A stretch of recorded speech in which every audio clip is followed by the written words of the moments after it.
What's up? What's up? What's up? We are back. Beat the Line broadcast, episode 53, UFC 309 in the great state of New York, the best state in the country. There's nowhere better. I'm your host, Picks by Pegasus, a New York truther. I'm here with Dravhy and Key3Picks. We're going to bust down the whole fight, break down the whole fight card. We got some good fights, a little top heavy, but I think we're in for a good night of fights. I think everyone's going to show up as they should. The only person who I don't think is going to show up, Bo Nickal. And I'll tell you why in a little bit.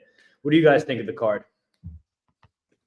It's a solid card. Should be Aspinall versus Jones, but it is what it is. Well, he'll never fight to Aspinall. I saw his interviews today. There's no chance he does it. Yeah, I like the card, to be honest. At first, I was not a fan of, but after looking more into it, I think it's going to be a fun card. And I think that's also a good card for betting. So we're going to get into it. Yep. Just going to go through some comments. What's up, Crouching Tiger? Here, you're going to finally fade Karine Silva here. You're going to find out in a little bit. All-Star, what's happening, brother? Let's get it, prop. All right, guys. We're going to get started right here with the first fight of the night. It's a women's fight. It's an interesting one. People keep debating it on Twitter all week. It is Veronica Hardy versus Eduarda Moura. I'm going to share my screen here.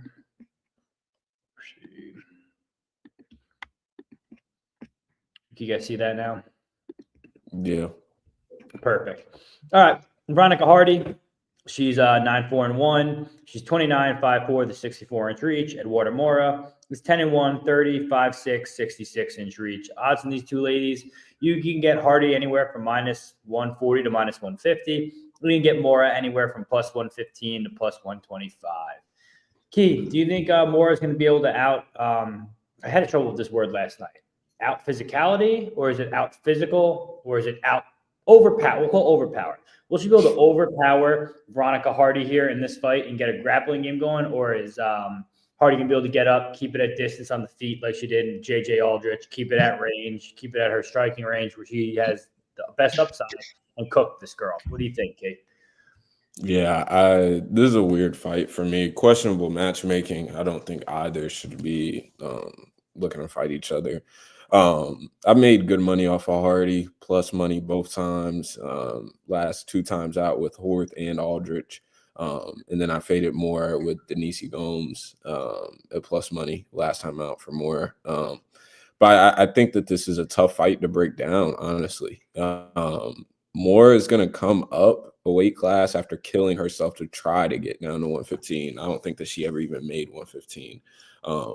But she killed herself trying to get down to that weight class. I mean, she had the sunken jaws. Like, she looked like death on the scale. So you can tell that was a terrible cut for her. But so much of her style relies on bullying. She has a good blast double. I don't think that her cage wrestling's elite, but she will find ways onto the back. And from there, she does pretty good work. But it's more so she has a bunch of physicality and bullying girls. And I think that she will be the bigger girl here because Hardy is a small 125er. But Hardy is solid everywhere. On the feet, she's going to have a big time striking advantage, speed advantage.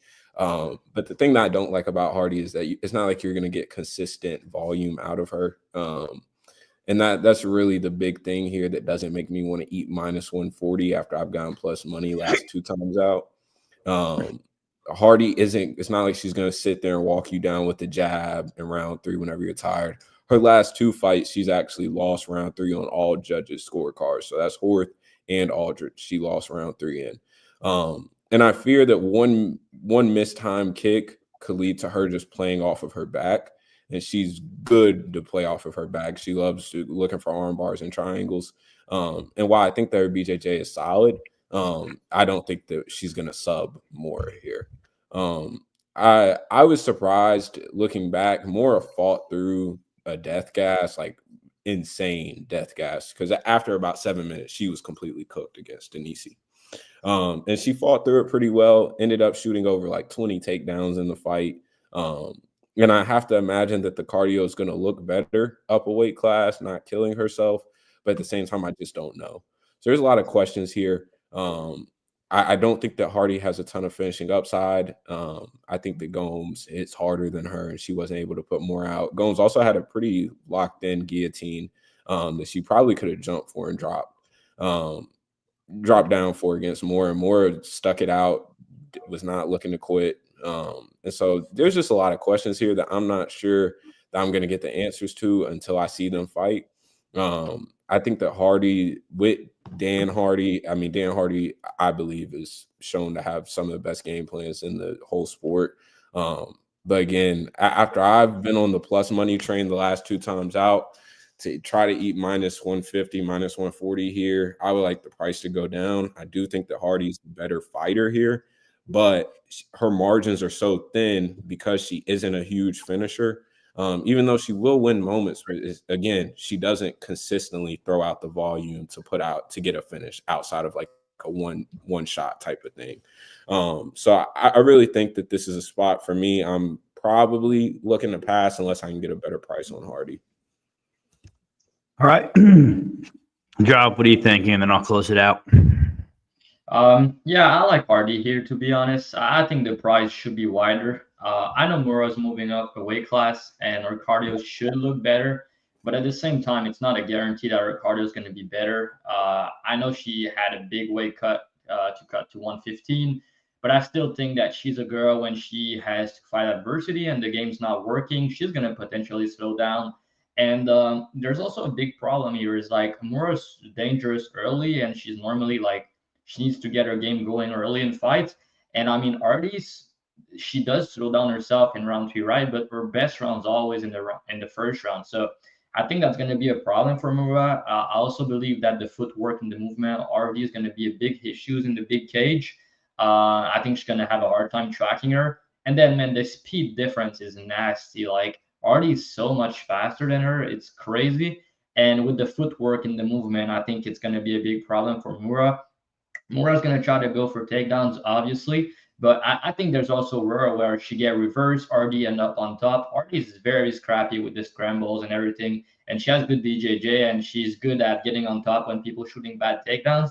And Moura, to her credit, like he said, she shoot like 20 takedowns against Gomes, but let's not forget she was getting reversed. She was doing a lot of mistakes, shooting bad takedowns, etc., etc. So I think a girl like RD, if you do that, she's going to end up on top, you know. So I think RD is going to end up on top if Moura get tired. And I think on the feet, I know Moura, like she's okay, but her striking defense is terrible. RD is going to be much quicker than her, and the footwork in the big cage is going to be a big problem.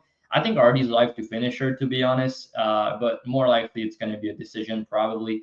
I just don't think Moura's that good. And she normally uses her size to bully people and get on top. But even her game, I mean, against Ruiz, she was doing mistakes, pulling guards and shit. I don't think she's that good, and I think RD for this level is pretty good. And yeah, I mean, Key got plus money last time out, but she closed the favorite against JJ Aldridge. She closed minus 140. So I mean, the market I think is just catching up at this point. I mean, she was a back-to-back underdog and just winning and winning. And at this point, they're pricing her the favorite. I just think that's the right adjustment if she keep winning. And I think Moura has a pat. Obviously, she could get takedowns and get on top. And we've seen Hardy play off her back a bit too much sometimes. But I have to believe that with Dan Hardy in her corner, it's part of the game plan to really get back up as soon as she touches the floor, because that's really how I think she's going to lose if Moura get on top and then get some time upside. But again, I think RD is going to piece her up on the feet. I think the speed's going to be too much. I think she get it done. I think she should be like minus 200, to be honest. Yeah, I'll kind of just piggyback on top of that.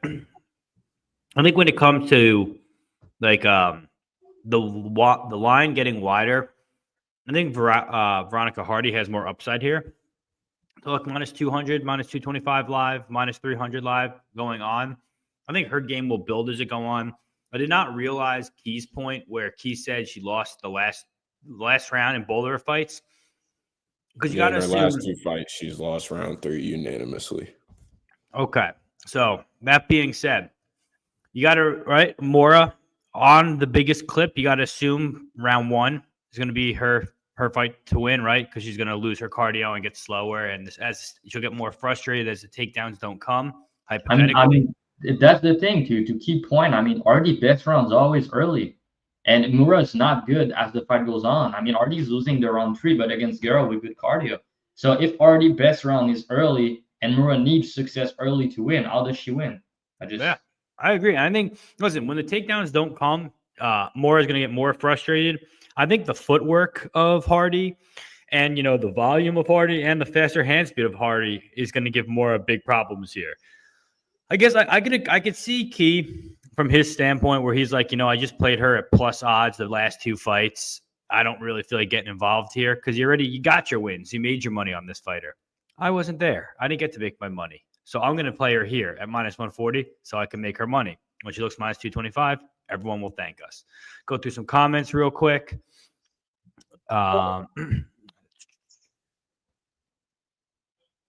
Okay, more because of the size. Jamie Lynn Horth is a pretty big bitch. So is woman. So is JJ Aldrich. She didn't really have those issues before. What do you think, Kay? I think that the size thing, I want to see them at face-offs one. Horth is a pretty big girl. So I wouldn't be surprised, but Horth also, in my opinion, isn't as physically imposing as Moura is in terms of the grappling. Horth will completely be fine. Look at the fight that she just had with Petrovic. That was nasty work. And I know that I cashed off of that fight pretty well, but that was nasty work. So it's not like you can really take a lot out of the physicality that Hardy's dealt with. Aldrich put Hardy down, and that's what I mean by it. Her margins are so thin. Hardy literally losing one striking exchange and getting put down. And it wasn't a hard shot. It just seemed like she was off balance and ending up on her back. And round 3 ends up her losing the round. And that, for me, I'm just not willing to take those types of losing conditions at minus 140. Fair. Let's go on to our next fight here, though. Next fight is Oban Elliott versus Basil Hafez. Oban Elliott's 11-2, 26, 6 feet tall, the 72-inch reach. Basil Hafez, 9-4-1, 32, 5'11 with the 72-inch reach. Odds in these two gentlemen, Oban Elliott, minus 280 to minus 280 now in some books, minus 250 to minus 280. Basil Hafez, anywhere from plus 220 to plus 195. Drav, what do you think? Oban Elliott puts on a clinic here, looks just as good, or is Basil Hafez, is this line just too wide for Basil Hafez at this point? Yeah, people in the Dub Club got under minus 200. So, I think it was a price early in the week, and on Elliott, that was the time to get involved. And I agree with him being a big favorite, to be honest, but I think 70% is probably fair, minus 230, And now the line's getting a bit wide, if you want to play now, Hafez plus 240, it's not bad, I guess, but I still think that Elliott's going to win the fight at a decent clip, 7 out of 10 times. I think he's the better striker. I think he's way more technical. He throws more volume. I think his movement's better. His defense is better. I think even his wrestling is pretty good. And he's been doing a really good job in his last fight, defending takedowns, good hips. And I think that person wrestling is pretty good. And Elliott did all the right thing in that fight, which I really like. And I think in that spot, Hafez does have power, and he's live to clip him. But Elliott's just a dog. He's going to fight for my money. He's not going to quit on himself. I know he did quit in the past, but I think that he's not the same fighter anymore, to be honest. I think he's much improved. Last time he looked career best. He looked amazing. I think in the big cage, it also favor him. Hafez, he does have power, like I said, in the boxing. He could clip him. But again, the guy has only one KO in his career. Let's not forget that he's a KO machine, and Elliott could hurt Hafez also. Elliott's striking looked good. He's the way better striker here. He's way more technical. The way he throws his strike, it's straight down the pipe. I think that's going to cause issues to Hafez. And even if Hafez get him down, I think that Elliott's going to get back up, and Elliott could potentially take him down as well. I like Elliott's cardio better. I think that his chem's also good for him. They have good game plans, and I think that Hafez, he's a decent fighter. He's a fun guy, but I don't think he did look. He had a fun fight against Mickey Gall, but I don't think he looked great in that fight. And I think if he had a similar performance, I think Elliott just going to hardwork him, being the better guy over 15 minutes, and probably wins the decision. So I think Elliott's the play here. Like I said, the price now -280. It's not as exciting, but I still think that he's going to get it done. And I guess Peg has an angle with how to play it with the current price. So I'll let you go on it. Yeah.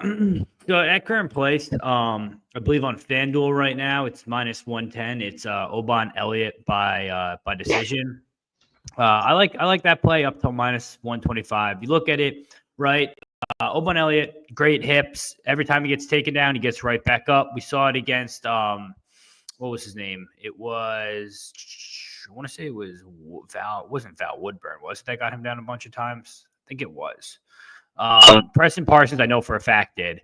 Either way, he's got good hips. He gets a good base. He gets back up. So even though you take him down, he's always getting right back up, which is a good sign. Basil Hafez is a grappler first. People think just because Basil Hafez looked decent on the striking against Mickey Gall, all of a sudden he's a striker. He does have heavy hands, but outside of that, I think Oban Elliott's a better striker here. He's going to be able to throw more volume. He'll be able to get up if he gets taken down.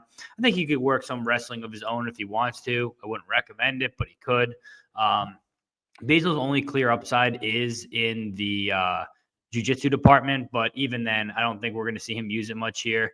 I don't give Oban Elliott much finishing upside, honestly, just because of the way he fights. Most of his fights come by decision, so I think -110 in a fight, that's a guy who's -300 at this point, and you're getting a -110 on decision. Hafez is very durable. JDM didn't finish him. Mickey Gall kind of wobbled him a little bit. We're going to talk about that next fight. But other than that, I think he'll be okay here. It's not like Oban's some power puncher. We'll be good. I'll take Oban Elliott by decision. What is Key? What are you thinking here? Yeah, first, Dog wants to know what's your skincare routine. Because you're glowing. Anyways, this is a weird fight. I wish I would have gone in on Oban early. Parlaying Oban at this price is asking for trouble. This is a guy that got bonked on regionals with the Cage Warriors multiple times. Last performance was his, career best. Looked great. I still can't get the visions of Val Woodburn having success over him.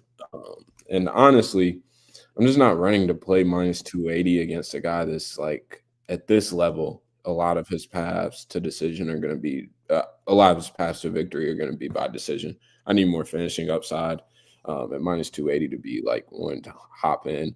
I think Hafez is a reasonable shot at these odds, but Hafez is not somebody that I want money on.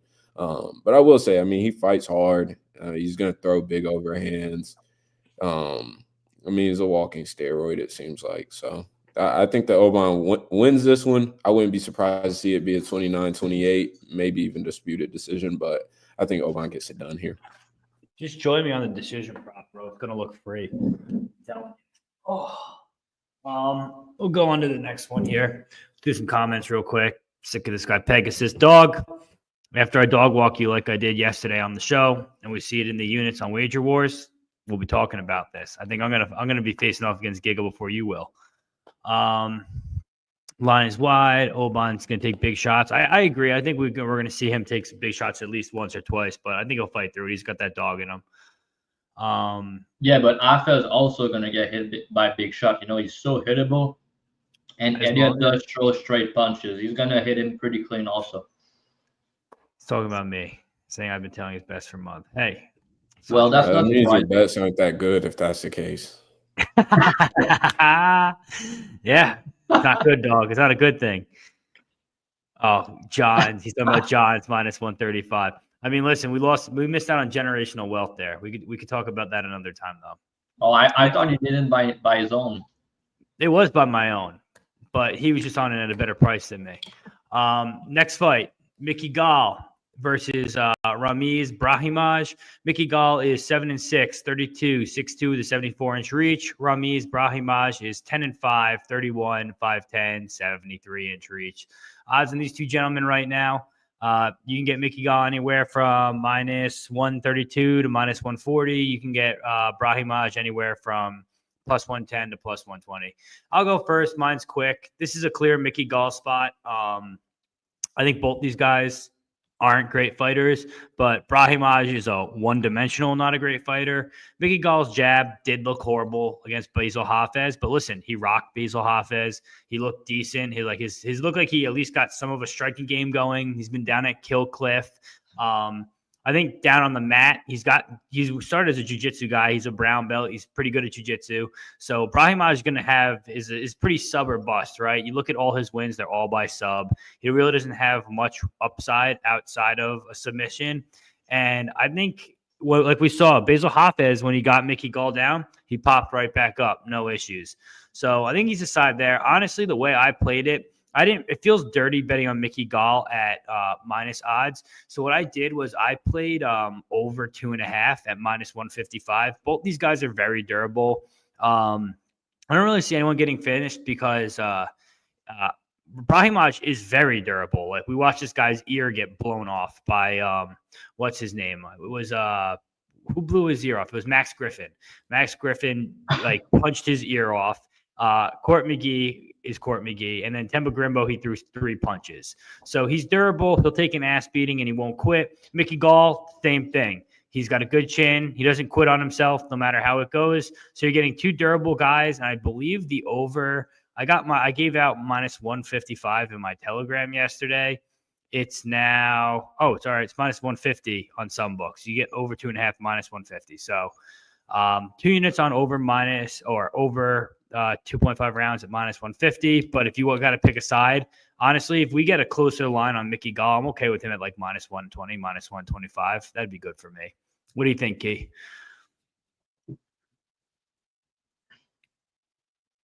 You're muted. My shit was glitching. But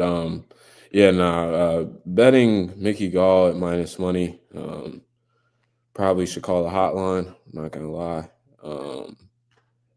Honestly, I'll say minus 110 and inside of that is decent, but this is such a low level fucking fight, and I'm sad to say that I bet Ramiz last time out like a fucking idiot. But yeah, this is nasty work. So it's a pass fight for me. I do think that Gall gets it done, but I'll be damned if I lay minus 140 on Mickey Gall in 2024.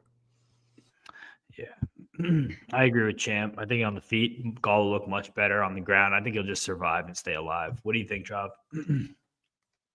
Yeah, I mean, I had the option to play Gall at minus 110, when it was to pick him. I decided to pass, but I do think he wins. I just think the fight could be tricky because I do think that Rami is going to be able to get him down. And if he does, I've seen Mickey Gall play off his back a bit too much sometimes. So Ramis does have a good back take, and he's a good grappler. So if he can get takedowns, I guess that's a path for him to control him or maybe submit him.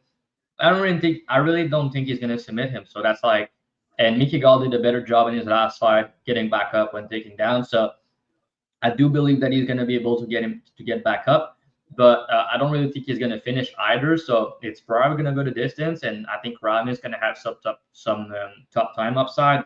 So with that being the case, I just don't really want to, pay chalk on it or just a closing line fight. I think it's a closing line fight for a reason.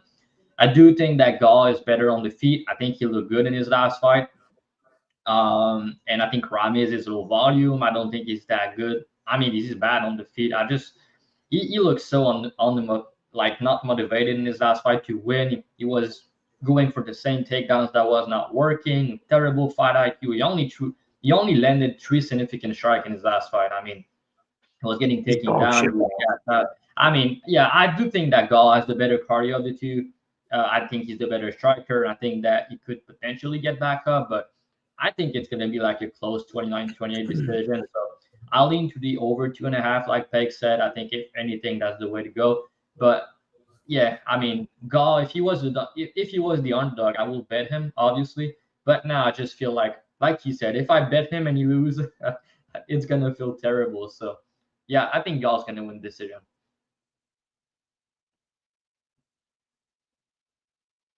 All right. Can you guys hear me now?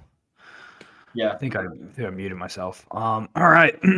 Next fight. Dude, all right, guys, by the way, drop us a like, give us a retweet on the show, subscribe to our channel, follow us on Twitter, all those great things. That's your way of supporting us because we're giving you guys free plays that are going to make you money. It's inevitable. It's kind of what we do. All right, next fight here. I keep messing up. I was supposed to be doing the timestamps live while I'm doing this, but I forgot. Next fight, Marcin Tybura versus Janata Diniz. Marcin Tybura is 25-9. He's 39, 6'3" to 78-inch reach. Janata Diniz is 33, 6'4" with a 79.5-inch reach. Odds on these two gentlemen, you get Tybura anywhere from -145 to -142. You can get Diniz anywhere from +122 to +125. Drav, is Tybura going to be able to find the takedown here and work Diniz on the ground, or is Diniz just going to knock him square out? What do you think? It's a binary fight. I'll admit, I was high on Diniz against Carl Williams at +200. I bet him big in that spot. And I kind of view the fight as a similar dynamic, but I think that Tybura is more chained than Williams. And I think that Williams is a better wrestler than Tybura, but I think Tybura is more dangerous if he's able to get on top, And but Tybura is older, he's 39 years old. He's taking this fight on short notice. And yeah, I mean, Diniz, he hurt Williams every single round in that fight, So I'm pretty confident that he's going to be able to hurt Tybura on the feet and finish him if Tybura is not able to take him down. So then I look back in a lot of Tybura fight, and I don't really rate his wrestling, to be honest. Like even in the Volkov fight, early in the fight, he was going for takedowns, but easy takedowns that Volkov was able to defend. And I think that Diniz takedown defense, people are going to say it's bad, but I don't think it's bad. I think it's pretty decent, especially when he's fresh. I do have a worry about his get-up game and his just ground game overall. So I guess if Tybura get on top early, it's going to be an issue. But I don't think he's going to be able to take him down early, to be honest. And he doesn't chain wrestle well. He's going for one takedown and then he disengage. And in the Williams fight, we've seen him defending the first shot, and then Williams need to shoot again to get him down. But I don't think that Tybura is going to be able to do that. That's just not his style. And even in round 3 against William, like he defend a takedown, and then William shoot again. He get him down, but then he's get right back up. But then William shoot another takedown, and he got him down. But like he needed to work for that. But Tybura just doesn't do that. And even against Austin Lane, I mean, he got blasted with a blast double leg and he got him down. But Lane's a super athlete and he's super strong. It was a bad look that he was, he got pounded out at the end of round 1. But it showed me that the guy, even if he has to, fight adversity, he's still going to be able to come on top. And Tybura, even the Tybura fight, and a lot of his fights, he needs to come an early storm and come back in the fight and win. And I just at chalk, I don't think that's a good idea here. And I mean, Diniz left hook is nasty and he's super fast with it. And I've seen him counter guys with it, putting them all cold. And Tybura, I mean, he's so hittable and he's so slow. And like I said, I think he's kind of chinny. So especially early in the fight, if he's not careful, he can wait a minute or two before shooting. And I think it might be too late. And even if he does, I think Diniz is going to defend. And in close range, when he's disengaged, I think Diniz has short left hook even in the pocket. And I think he can hurt him. And I think he can knock him out. And obviously, we've seen in the last fight, even if Tybura, gets some control time and doesn't finish, there's still a world where Diniz can win a decision. So, yeah, give me the guy who's younger, who's more durable, who's the better striker with more power, against the guy who, has a ground game advantage and grappling path, could take him down early and get a finish.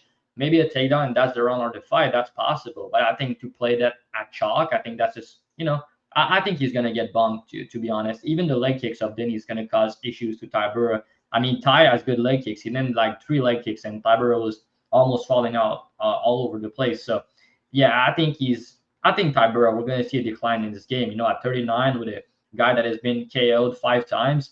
And Diniz is precise with it. He's durable, and he does hit like a truck. So I think he's going to snipe him probably early. I like the under 1.5 also. I think if Tybura get on top early, it might be the fight. But Tybura has only 1 submission in his entire UFC career. So and it was last fight, not last fight, but 2 fights ago. So. Yeah. So I'm gonna take Tybura here to win. I'm not gonna bet on it. I think minus 145 is a little too wide. If you got that plus 115 line, that's a good line to bet. I unfortunately missed that. But yeah, I don't know. You look at it and you didn't play it for like 24 hours, so you didn't miss it. Yeah, he's right. He's got the inside info. I don't know. Something about this fight just doesn't add up to me. I kind of lean on the side of I think he will get the takedowns and he will be able to top time Diniz. Diniz looks like a fish out of water on his back, and I really do think he will get tired. So but the only issue with Tybura is kind of like what Dravhy said. He doesn't get straight up wrestling takedowns or single legs. He's got to push you up against the cage, get the body lock, and kind of work you to the ground that way. And that may work against Diniz, but that's putting yourself in the clinch with Diniz, which Diniz is actually pretty good at. So there's kind of an issue there, but I do think if Tybura does get him to the ground, that's the round. He's a pretty high-level grappler. I think the sub is probably going to be there. If he does get him down, it's going to be like a Kimura or something along those lines. But like I said, I'm passing on this fight. I wouldn't put any hard-earned cash on it, but just for the sake of the show and picking a side, I'm going to pick Tybura here. What do you think, Key? Yeah, his grappling looks so high-level last fight. I just have to mention. Yeah, I played Tybura last time out. Before that fucking tragedy happened. And then he threw his arm in an arm bar and gave his arm away. Such an elite high level grappler. Meme of the year, bro. It was a meme.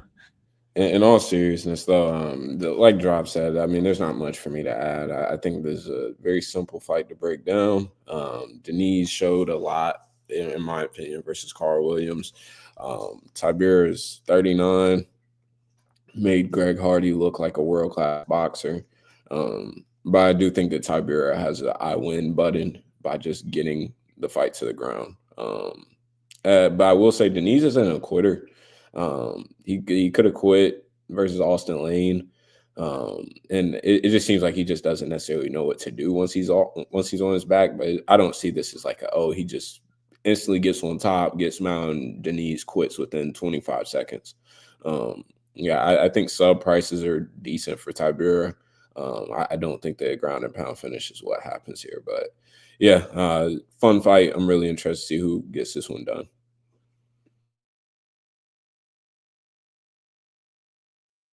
You're muted, Peg. Yeah, if you could read this, I just said I'm fucking muted. Next fight is Roberto Romero versus David Onama. Roberto Romero, 8-3-1, 24-5-8 with reach that we don't know about. David Onama is 12-2. He's 30, 5'11 with a 74-inch reach. Odds in these gentlemen, you can get David Onama minus 1,000. You can get plus 700 on Roberto Romero. I didn't do tape on it. I'm not going to waste your time. I think Onama wins inside the distance. What do you think, Dravhy? I know you looked into it. So unprofessional.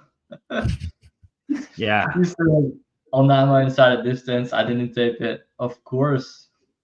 Yep. I agree with you, Champ Best. I did the same thing. Yeah, I mean, I think this kid's live, Peg. I think he's fun, and I mean, if you look on paper, 8-3-1, you're like, what is he doing here, you know? But he's honestly very fun, and I think he's gonna win fight in the UFC. You know, the guy is tough. I've seen him get hurt and get dropped, but he has very good recovery, and he's a dog, you know. And I like his boxing. Very good boxing combination in the pocket. You know, he goes to the body a lot. You won't fuck off. He will be in your face, and he will still, you know, he will still be there. Good leg kicks, decent body kicks, you know, and decent grappling as well. He doesn't really use it a lot, but when he gets on top and he does have decent scramble, I like his clinch game also. I think he's decent there. He seems to be kind of strong, and yeah, like I said, he's a guy that just pressure a lot. He's a guy that pressure a lot, and we've seen Onama struggle when he get pressure and put on the back foot. So I think this guy is gonna come up here, pressure him, one fuck off, goes to the body, and show a lot of volume. If you didn't tape it, you can watch almost all his fights on YouTube. I watched the draw that he had. Yeah, he got hurt in that fight. I watched the split decision that he won against Ivan Tana. I recommend watching that one. It was 2 years ago. And I needed you to check the size difference as this guy has put on. He was kind of small in that, but I think he's much bigger now. So that's interesting. He was only 22. He's 24 now. So I think that he's getting bigger. I think he's getting better. And yeah, I mean, in that fight that I'm talking about, in like 7 minutes, he landed 110 punches in that fight. Crazy back and forth. He goes in the pocket. Like I said, he doesn't really care for his safety, so that can be a big problem here against Onama because he does get hit, but he has good head movement. And I was trying to look if the guy has a boxing background or something because the way he boxed in the pocket and moved his head, it looked like he has a boxing background or something. But I couldn't find anything about it. I know that he's training at one of the boxing gym and another MMA gym. And, he's very short notice here, taking a step up in competition. But to his credit, his last fight was also a week notice against Ashada. I listened to an interview he fought in July. He said that he's always training, always ready to take a short notice fight. But he did miss weight in that fight because the fight was at 145 pounds. And he weighed in at 150 pounds. So maybe he's going to miss weight again here because, like I said, the guy has been getting bigger. He's still young. But, I mean, if Onama doesn't finish him, I think it could be a fight. But there's some fights that I've watched that he slowed down in round 3. And that's my concern because, obviously, very short notice. And you slow down in round 3 with, like, a full camp. That's concerning. But Onama doesn't have good cardio either. I mean, his cardio is decent, but like if he's in a high-paced fight like Nate Landwehr or some shit, he can slow down. And I've been an Onama shooter, I back him plus money against GSP, went against the podcast here, and I bet him against what was recently that he fought. No, I bet against him with Gabriel Santos also when he was a big favorite. So I think the market's kind of, not knowing this guy and just putting a big price tag. But Onama at minus 1,000, what can go wrong? The guy hit like a truck. He could absolutely nuke this guy early, but I don't think he's going to nuke him early, to be honest. I think it's going to go over 1.5 round, which is priced at like minus 135. I'm worried about Onama with the knee up the middle, with the elbows in the clinch and the uppercut. I think that's what can get Romero put down or put out. But like I said, even if he get hurt, I think he's going to still go out there and his recovery is good. So I think he's going to fight for your money if you bet him. And he's plus 700, so I'm not going to go out there and make a case for Onama at minus 1,000. But I think that Romero plus 700 could be a good, could be a big upset this week potentially. I've not decided what I would do. I'm still thinking about it. The over 1.5, like I said, is decent. Romero plus 700 is decent, and yeah, I think he's a fun fighter, and he's gonna go for it. He's gonna go for the kill. Like even if you lose, he's gonna try at least. So, Key, did you look into it?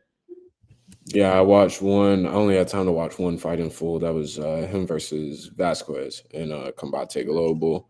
I believe that was only how far? A little over a year ago. Which one? Yeah. Justin Vasquez. Yeah. I saw a lot of what Dravhy saw in that fight. A lot of knees to the body. Vasquez has somewhat similar body frame and type to Onama. Romero was very fearless getting into a pocket. I liked his knees to the body.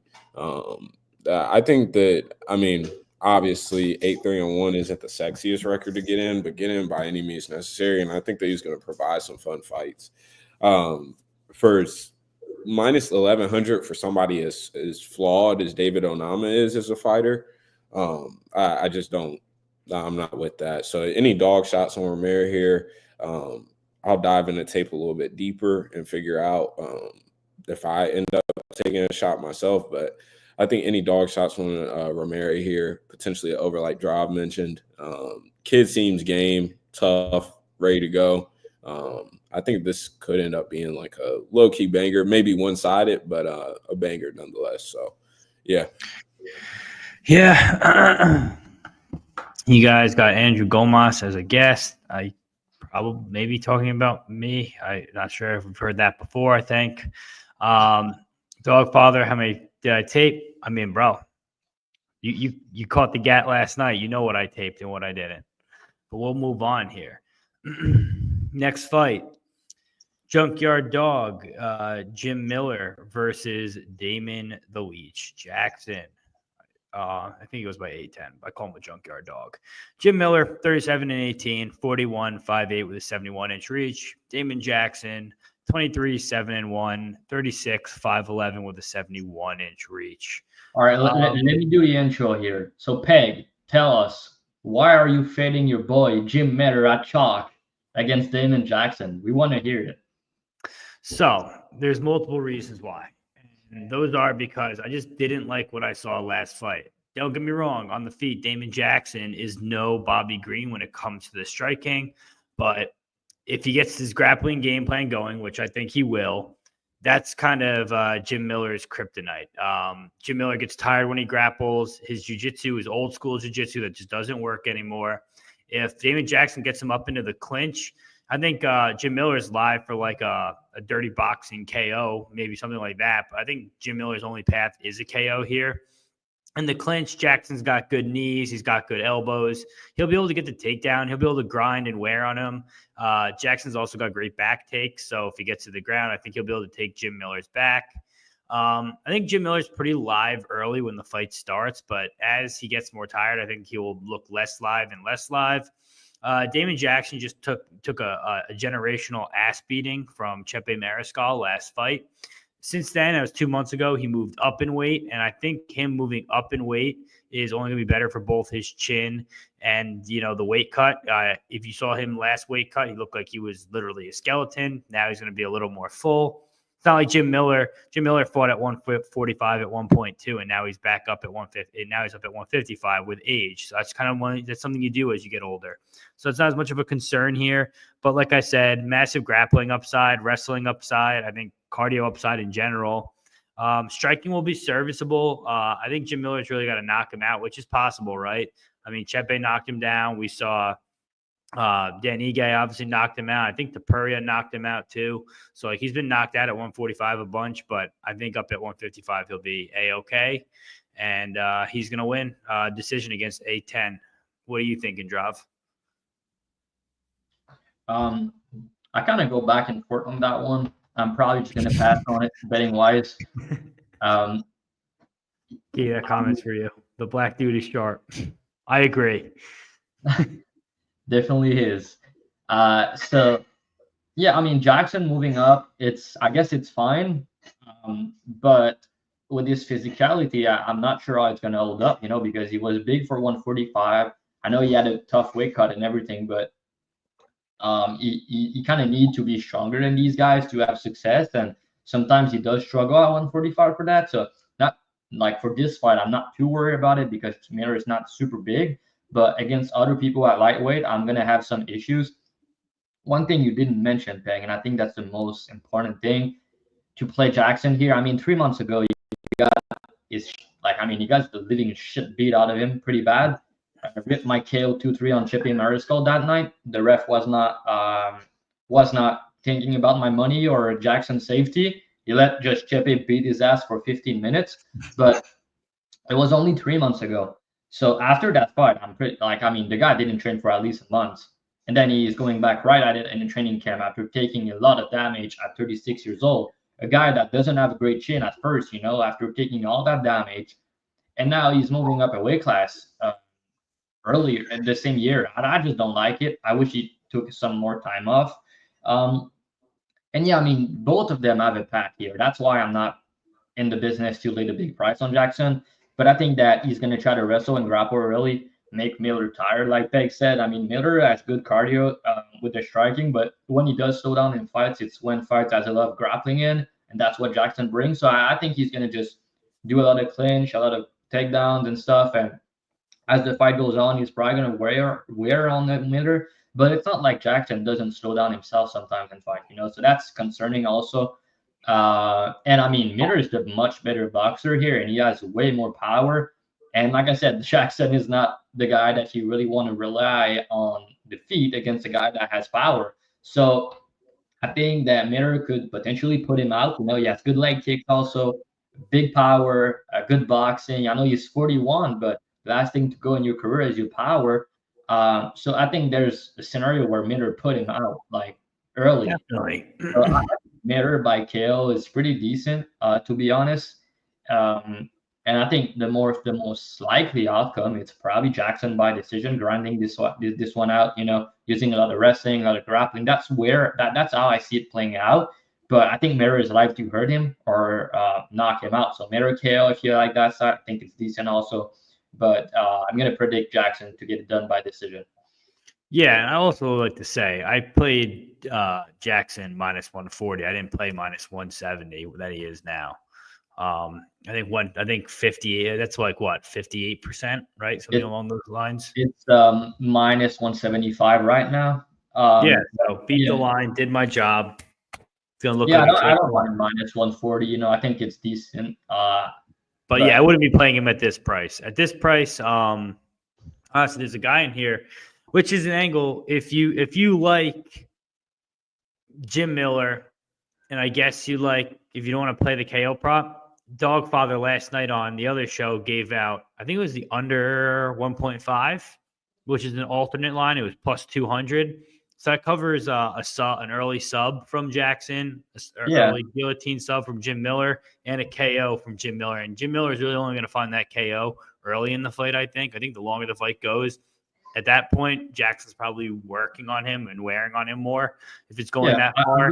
It's decent, but just the KO is like double the price for Miller, and you get 15 minutes of it. I don't think it's likely that he submit Jackson, but yeah, I guess the under 1.5 is also decent. You know, if it goes over, it probably does favor Jackson, but if it goes under, that's probably how give him dog his flowers. He's probably not even here. Go ahead, Key. Finish this up, and we'll move on to the next one. I forgot to write the timestamp down again. Go ahead. Yeah, I think I played. I think I had like Jim Miller at like plus 450 or something, big KO versus Bobby Green. He ended up hurting him early, but then just sort of never found success after.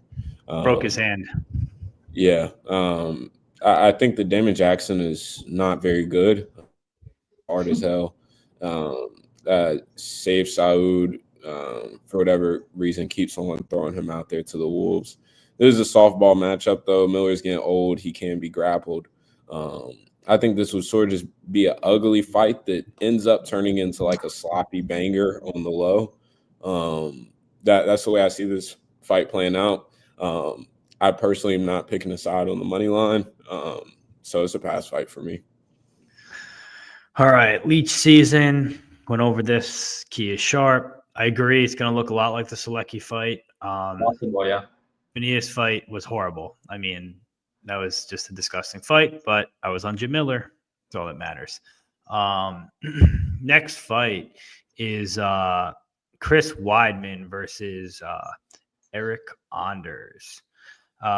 Chris Weidman, the King of New York, a.k.a. the All-American. He's 16-7. He's 40, 6'2" with a 78-inch reach. Eric, your boy Anders, is 16-8. He's 37, 6'1" with a 75-inch reach. Line on these gentlemen, you can get Chris Weidman anywhere from, plus 105 to minus 115. You get Eric Anders anywhere from minus 115 to minus 120. Drav. Actually, you know what? Let's do it this way. He was last to join the train. You're going first. Tell me why you joined us on Chris Weidman for the great experience. You said me? Yep, you. Yeah. I think that Eric Anders, I don't – his skill set never or his athleticism in general never really translated from football the way people thought it was going to happen. He's not some big power guy. He's just sort of mid. Like, he's there. He's a big body. He's relatively durable. But even that started to go away in the past couple of years. I mean, he's getting dropped in round one of like damn near every fight at this point, getting dropped by Jamie Pickett. I mean, you put Peg in there for 5 minutes with Jamie Pickett, and I promise we'll end up finding some success. It's a pick end, bro. Yeah. Value on Peg. Yes, I mean it's crazy work to be getting dropped by Jamie Pickett and then having to be forced to wrestle the rest of the way. I think that Weidman's the better grappler here. I think that we'll see a pretty competitive fight. I don't think either guy will look like a wide favorite. But Weidman is, I mean, obviously the much higher level of competition over his career. And two, I mean, it's coming off of what I'm pretty sure all three of us cashed off on and against Bruno Silva, where he didn't look bad. I mean, put a jab out there. He was willing to bang, fought through some adversity. What did you say? He was up 2-0 going into round 2. I know people shit on him because of the eye poke, but like he was up 2-0. You know, he was outstriking him. Yeah, he got Pegasus's plus 1600 finish that got robbed right from his hands. It was unbelievable. I mean, the eye pokes were plus 215 money line, plus 1600 KO. Give it to me. I was there live. But he was. I mean, Peg. If we're being honest, we got saved because he could have got DQ in that fight, and if he did, we don't cash anything. So. Weidman's never getting DQ'd in Jersey, bro. Never. That's the point. Never getting DQ'd in Atlanta reality, City. I promise you that. It kind of should have been DQ'd if we're being honest. So I'm gonna cash it plus 2xx and shut up, you know. But no, I think in this spot, I think the Weidman's gonna be able to cage push here. I wouldn't be surprised if he ends up on top or on the back. On the feet, I think that he's the better striker. I do worry about him potentially just getting caught. I know his eye closed up against Bruno Silva. But like I said, Anders isn't some big power hitter. I know Anders is off the coke now and is, I believe, sober for the past year. So, I mean, shout out to him for that. But I think that he's about to catch another L here. And I wouldn't be surprised. I think both guys should retire after this. Weidman especially. I hope he gets his true go off into a sunset moment here. So, I mean, I think Weidman money line. That's kind of what it is. I think this is set up for him to kind of be like, yo, thank you, New York. I did it here on the big stage for the last time I'm out. But you know Chris Weidman, he's going to get the win and be like, all right, give me someone in the top 5. I'm going for the belt next. And it's going to be something like that. Because he's a guy he can't give up. He's going to end up going out like Gian Vellante, if you guys remember him when what was his name? The fat dude clapped him and then did a backflip. That was crazy. Dravhy, what do you got? Yeah, I mean, I like Weidman also here. I mean, I think the price now is getting close to accurate. I think it's going to be a close fight, to be honest. But I think they're both on the decline in wash, if we're being honest, right? I think Ender's on the big decline also. Durability is starting to go. He got dropped in his last 2 fights. He didn't win a round. I know Marc-André Barrios is like, he's decent, but like, he's my boy, you know, but now he's kind of falling into a cliff a little bit, you know, falling into a cliff. And like, you dropped him early. It was super surprising, bro. I mean, you heard him early. I mean, so he dropped Enders early, and then he managed to win every round, 30-27. And then against Pickett, the guy get dropped and win on the clinching and wrestling. It was close, you know. So it is concerning on the Ender side. He's 37 years old, you know. Weidman's 40. But I think that's something people need to mention and think when betting this fight in general. Weidman, you know, former champion, beat legends. His career and resume is nowhere close to Ender's ever, you know. So him being washed and Ender's being washed, Ender never being a top 5, top 10 guy, you know, he doesn't have a resume close to the Weidman that like he never accomplished something close to what Weidman has done ever, you know. So both of them being on the decline and wash, I still like Weidman better at this point. You know what I mean? It's not like it was prime Eric Anders versus a wash Weidman. Then I think maybe evens out a bit more. But both kind of wash at the end of their career. Give me the guy who's done it all. You know, was way more fought the better guys, against the better guy, and etc. You know, so that's the first. And then I mean, Anders, his chin is starting to go. I know Weidman has a bad chin these days, but like he didn't get dropped against Bruno Silva, who hit way harder than Anders. And Anders not really knocking this guy out also. So it's like Anders the one getting dropped in these fights. And I think Weidman has the better ends of the two. That's the biggest difference to me. So now it's like I was worried about the leg kicks potentially because, I mean, watching back the Brad Tavares fight, I bet on Brad Tavares in that fight, okay? Brad Tavares was a very bad matchup for Weidman because he was able to defend all the takedowns because he has insanely good takedown defense. And he leg kicks his legs, you know, he like did a lot of leg kicks, and he destroyed Weidman legs after his injury, surgery, and layoff. And even then, even with his leg kicks off and hurt and etc., he still outboxed Tavares as the fight goes on. You know, here, I mean, Weidman is the better boxer than Anders. You know, Anders is slow, and he doesn't leg kicks. He doesn't do leg kicks. You know, so it's like that's gonna be a boxing match on the feet, and I think Weidman has the advantage there. And then Anders maybe stronger at this point in their career and can have some success in the clinch. Maybe he's gonna try to wrestle, but he's not gonna out wrestle Weidman. He's not gonna out grapple Weidman. I don't see that happening, and he's not gonna hurt or knock him out. I don't see that either. So it's like when they go to decision, one guy in Ender is 6-6, the other guy in Weidman is 6-1. You know, so I think if anyone get a finish, I think it's Weidman getting like a sub or something. And if they go to distance, Ender's gonna have to beat him, and he's gonna have to beat the judges probably and the crowd. You know, so it's like I really like Weidman here. I think he should be like, you know, minus 125 ish. You know, 55%. I'm gonna pick him to win, but I think we all did kill the line there. I got plus 130, so pretty happy with it. But yeah, the line's getting closer to accurate. I think any plus money is good bet there. Peg, you're muted. Yeah, I muted myself. I was just muted because I was looking up the video. You guys ever see the video of drunk Conor McGregor when Chris Weidman first came back from his leg injury, when he was singing "Won't Back Down" and he was going, "Oh, the bloody bugs, throw the leg," and then he throws the first leg kick. He's like, "Do it again, throw the leg again. There's a steel rod in there." Something similar to that. I'm on Chris Weidman plus 125.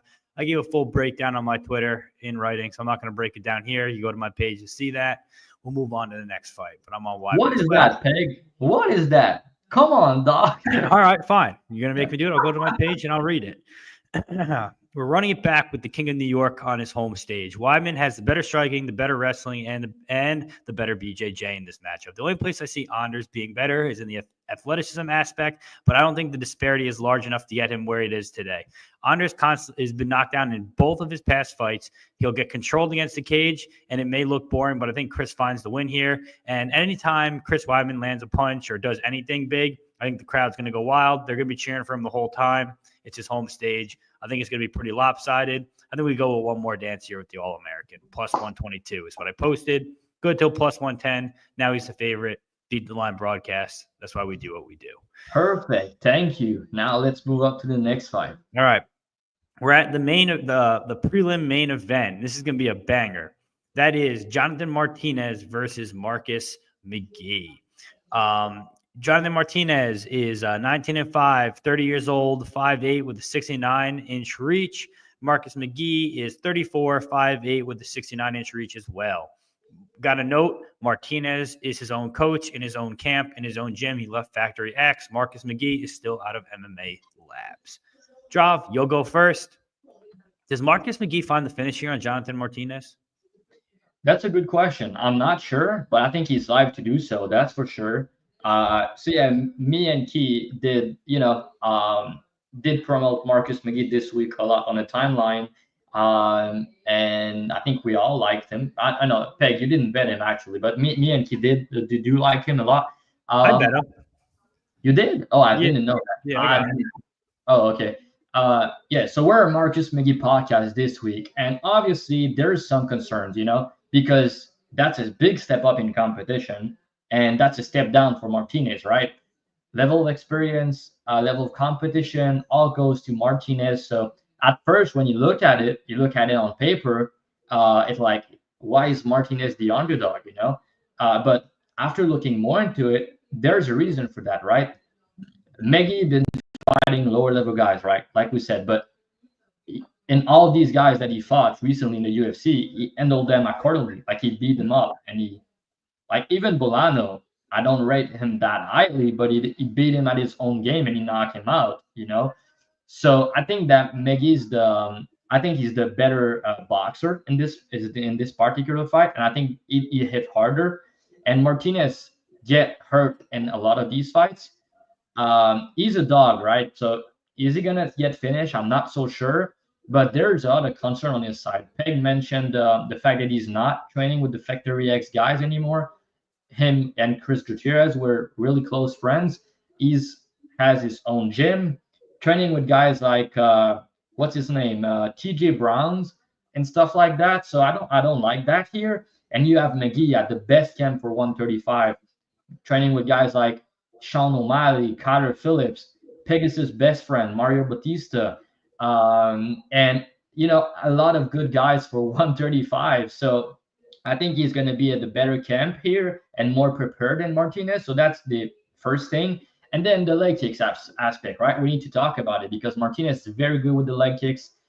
He can kick both legs, but McGhee does switch stances, and he does do a good job normally to defend leg kicks and to counter them with straight shot down the pipes and hurt opponents when getting leg kicks, And I think that he's going to switch stance if he needed. I'm just worried about this aspect because I think Martinez can have success with that.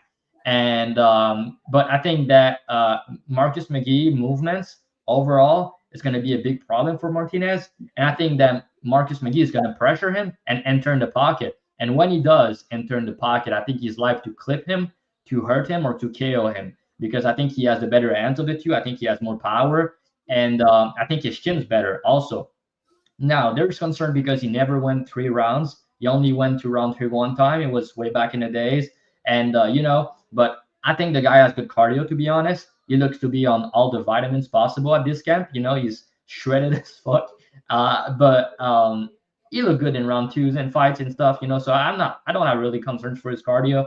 But I think Martinez does have a pat with the leg kicks and stuff like that. He's sneaky with the knee up the middle. And his ends of Martinez he's fast, he's a good fighter. But I think that McGhee is gonna fight the fight that he struggled with. He's gonna go in the pocket, he's gonna switch chances, he's gonna be more powerful, and he's gonna hurt him potentially, make Martinez hesitant to throw them leg kicks. And when guys pressure him and goes in the pocket, that's where Martinez does have more problem using the leg kicks, and that's what McGhee is gonna do. And when Marcus McGhee is switching stances and moving a lot, that's going to be harder for Martinez to get his leg kicks game going. So I think McGhee is going to get it done. I think that, that's a big spot for him to enter the ranking. But even though he's older, I think that he's ready. I think he's very good. And there's some hype on him. There's some recency bias on the line, maybe. But I'm kind of, I think his ceiling is higher potentially than Martinez, And I've bet on Martinez many times when he was a big underdog in his last couple fights. I just think that here in this spot, I think McGhee is the real deal, and we're gonna prove it on Saturday night. So excited for this one. One of my favorite on the card. I'll go next. Yeah, McGhee is definitely the side. I think he gets success going early on the feet. He gets his game plan going usually pretty fast. Martinez does not. He kind of takes his time. Martinez is definitely hittable, as you can see on tape. He's been cracked. He's been knocked out before. And those are 2 traits you don't want to have when you're fighting Marcus. Marcus does seem to take a little more time to download against southpaws. But one thing he does do very well is check leg kicks. And Adrian Yanez didn't do that last fight. And we saw how that ended up for him. Maybe a little different here. And honestly, a lot of people talk about his fight against Aldo. I was on Martinez against Aldo. I just don't think – I think he was starstruck fighting his, role model. So I really don't accredit that, fight to anything. I think that he just wasn't there that night. I think the volume alone will get Marcus up in rounds 1 or 2. I think, honestly, Martinez could probably maybe skate away a slight win on round 3 if it makes it there. But I don't think all the leg kicks and point fighting is going to work out too well for Martinez in this fight. I think Marcus should probably be around -175. I gave him out at -130. I'm happy with that line. I think he cooks Martinez this week, just like his cooking show. What do you think, Key? Yeah, I think the McGhee's aside here. I obviously gave him out for free on Twitter, and that caught a lot of traction. I think that point blank, Martinez, once you really put this run in the light, and I was a guy who backed him, I believe, like it was either +110 or -110 against Yanez. It might have been even crazier because I got in a little bit earlier on that line. But Yanez found out what a leg kick was like 2 minutes before they went out and fought, apparently. That's what it seemed like. I mean, Martinez, easy path to victory there. The Saeed win was a solid win that he got it out through some cage pushing, and you can argue he lost. Cub Swanson, I'm not moved by Cub Swanson win. Vince Morales, I'm not moved. Alejandro Perez, you got dropped in, and I'm not even going to pronounce that last name. Not moving me at all. I think that in this spot, Martinez struggles with pressure. He struggles with guys who actually can understand how to, one, check a leg kick, but two, actually have some power whenever it's time to box. And in boxing range, we've seen him get dropped with that body shot over a top combo. Davey Grant dropped him really bad with that, ended up getting him out of there. I think that here, I wouldn't be surprised to see McGhee put him out. But also, I wouldn't be surprised to see McGhee in round 3 win. And I know that everybody's like, oh, well, we haven't seen him in this, blah, blah, blah.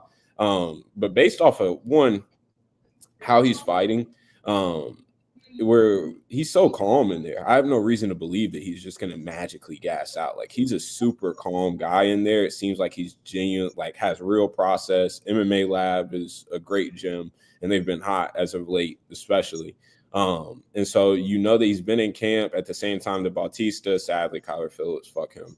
But Kyler Phillips, Bautista, Delgado on Dana White Contender Series, I mean, they've had bantamweights constantly running through that gym. And I think that McGhee's in the prime of his fighting career. I know that the age may not show, but I believe that this is his prime of his fighting career. I think that he gets on the inside. I think that his physicality is going to loom pretty large here. I think that he has a little bit of grappling upside himself here that we haven't fully seen in the UFC outside the Newsom fight. So I wouldn't be surprised to see McGhee win round 3. I wouldn't be surprised to see it finish. I think that he can win by any method here. Martinez is leg kick or bust, and I don't rate his hands that well. And the Factory X split also gives me a cause for concern because I'm unsure what his training partner situation looks like. I don't know how many good looks he's truly getting. While on the other hand, I know that McGhee's probably getting his fair share of good supplements up in Arizona. Shout out to Sean O'Malley for testing positive due to sweat, apparently. But yeah, so he's probably getting the good supplements in Arizona, getting some good bodies and some good looks. So yeah, McGhee pause. But McGhee at -25 was easy work for me here. So yeah. Yeah, I agree with Champ. It's gonna be a banger of a fight. I think the explosiveness is what's gonna get it done. All right, let's look at our next fight. Guys, we're going into the main card. You know the drill. Like, comment, subscribe, follow us on Twitter, follow all of our pages on Twitter. The links will be down below. Give us a sub on YouTube. That's what we want the most here. Next fight for the main event, it is Mauricio Ruffy versus James Llontop. Mauricio is 10-1. He's 28, 5'11" with a 75-inch reach. Llontop is 25, 6 foot with a 73-inch reach. Odds in these two gentlemen, Ruffy's anywhere or Ruffy is anywhere from 800 to -950. Llontop's anywhere from +500 to +600. Key, it's hard to play the money line here. Do you think Ruffy finds a KO at -150 or a sub at +900? I think he finds a KO because I think that Llontop is going to inevitably just keep coming forward and end up running into something pretty nasty. And it's not that because I think that Llontop's a tough guy. I'm sad that his UFC career is going to be short-lived because I think that he could have provided some real bangers. But he's just dropped the ball in these matchups. Ruffy, I know that everybody thinks that he's like Jesus Christ. I don't see it. I'm still a little skeptical as somebody who backed him against Malarkey for 2 units. I'm still a little skeptical. It was a cool looking performance and like very cool shit, but he is still very low IQ in my opinion. The decision making isn't great. People forget that he almost fucked off that Dana White Contender Series fight where old buddy was dying all around 3 and Ruffy like just was chilling, calm. And I love his calmness. But at the same time, he was showing like zero urgency. So I think that we're going to see some times where his IQ is going to end up hurting him. And it may not be this fight, but in the future. I don't think that this guy is like some instant, like throw him in the mix right now. He's ready to go. So I hope that they build him up and give him his chance to truly grow as a fighter. He got rocked a couple times on regionals, got sat down by guys who are much lower level. The hands down shit, like it's cool. Again, super marketable, super cool looking. But at the end of the day, like, is it really going to translate to wins at the highest level? I'm not completely sure. So this is I do have I'll save that for Dubclub. I'll keep my mouth shut. But yeah, I played him on apps. So Underdog Fantasy, get at me. But yeah, I think that he's fine and rolls in this spot. But long-term wise, I do have some concern for Ruffy. Yeah. So, Drav, let's answer this question together here. This guy thinks Huffy looks like it's going to look like O'Malley versus – because I agree. I think Llontop's a punching bag, honestly, and Ruffy's going to have the day with them. He is tough, kind of like he said, so I agree. I kind of like the over 1.5. What is the line on that? Yeah, it's minus 175. I'm not going to lay it personally. I think it could go over, but I just think that Ruffy's such a sniper that and Llontop is hittable. I think that he can get put out early also, but I do think that the over 1.5 could potentially cash. It's not. I'm not going to lay minus 175 on it personally. Ruffy is my boy. I backed him Dana White Contender Series against the Russian. He was plus 210, and I bet him against Malarkey minus 125. So you go from plus 210, minus 125 to minus 900. People were not betting him these past 2 fights, but now upping on the train and parlaying him in this spot, which I think it's because of the hype, obviously. It's because of the Fighting Nerds camp. And, on this podcast, let's not forget that like early in this year, I said Fighting Nerds, the next gym to go out top, my favorite camp, etc. People were not really believing in it. But now we need to be careful because there's a lot of hype on these guys and the market's getting into it. And like these guys are big favorite these days. So one of them is going to lose one day, And I think that Ruffy is not as good as the other one, except Brenner Brazil, Key. So it's like, I think he's fun. I think he's good, but it's more like people are such fans of him now and market's so high on him now that he's going to end up losing one day and he's going to be a big favorite. So just need to be careful because one thing, Llontop is durable, like you guys said, and he's never been KO'd actually. So he's going to go for it. He's going to try, so the price is probably a bit wide, but I think it's a type of spot where like Ruffy still managed to get it done somehow.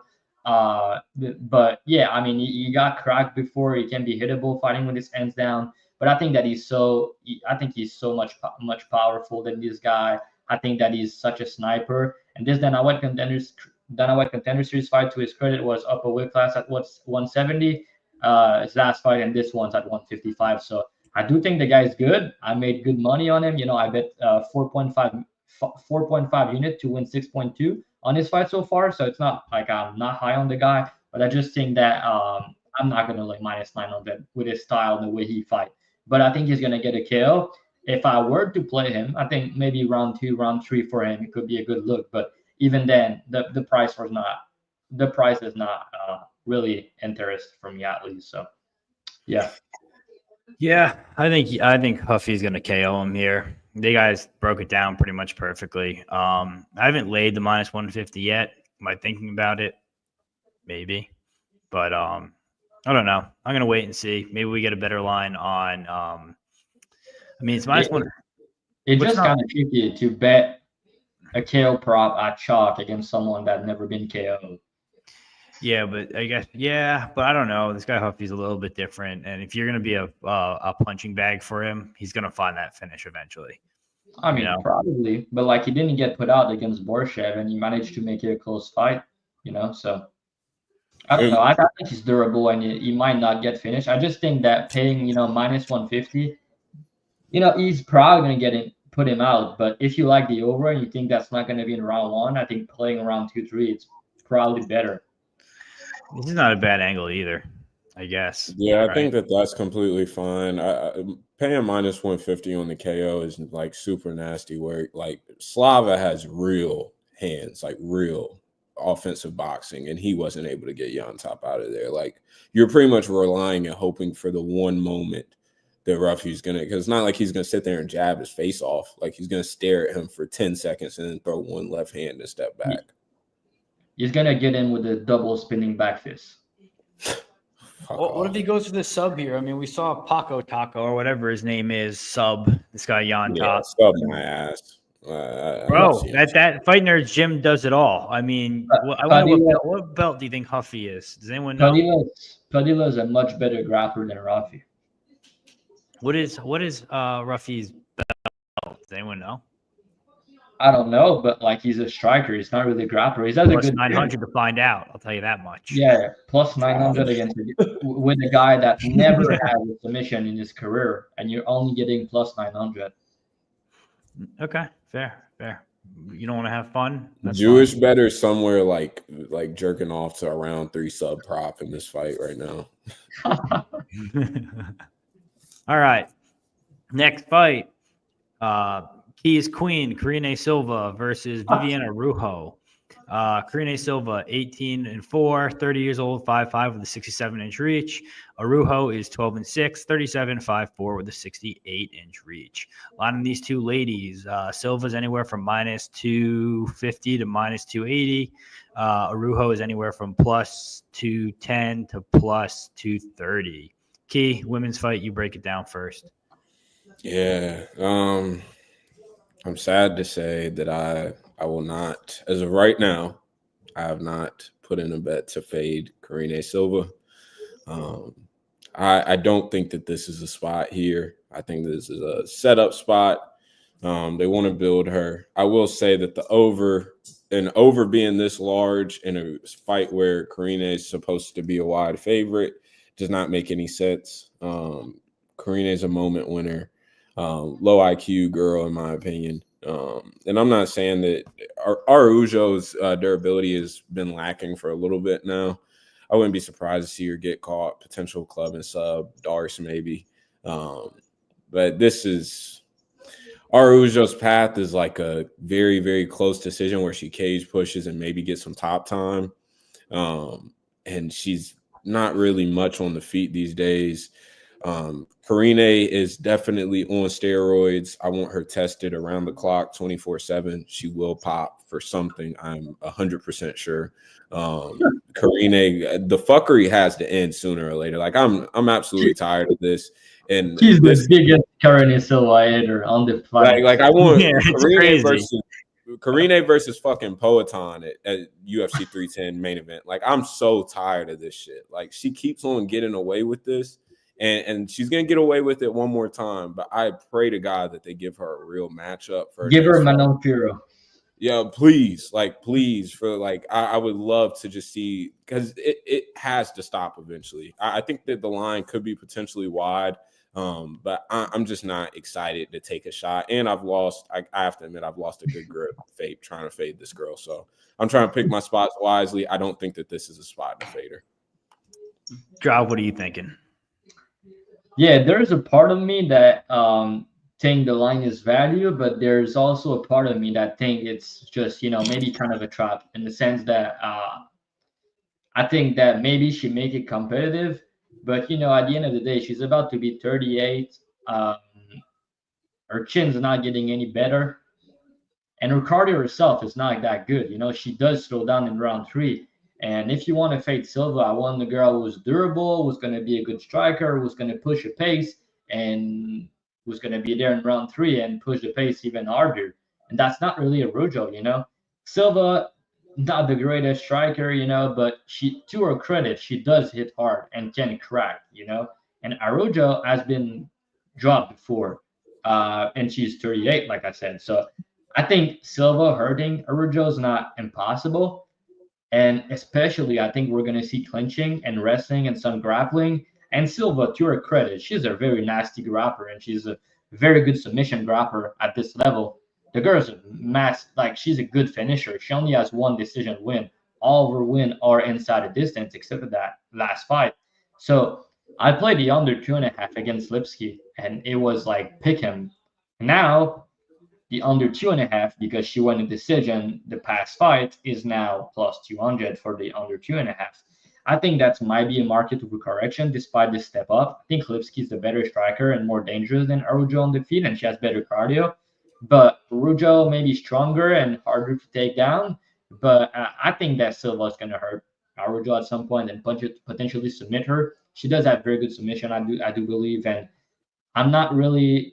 I don't think that's a spot where she loses. Maybe she wins the decision and it's way closer than the line suggests. But I think that she's going to be like potential finish sub prop type shit, you know.